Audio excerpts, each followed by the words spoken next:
ওরাই 70-80 বছর বেশি যাবে খেটে গেছে। জানে না। মদের একটা বয়স আছে, ওদের একটা বয়স আছে।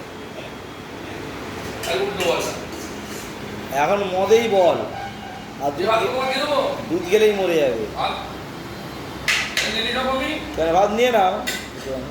হ্যাঁ। ভাত তো নেই, বিশেষ করে। আচ্ছা, রান্না কম করেছে কেন আজকে? না, একদম ভাতে রান্না করো। খাওয়ার পরও আছে ওই। কক উঠো, হ্যাঁ। কক এক। উঠো। হ্যাঁ, এক। 1 কৌটো। 1 কৌটো মানে কত গ্রাম? 250। 250। ওটা তো 250 কৌটো।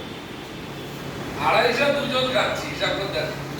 আর কত বাঁচাবে কোম্পানিকে? 125 গ্রাম করে খাই কি?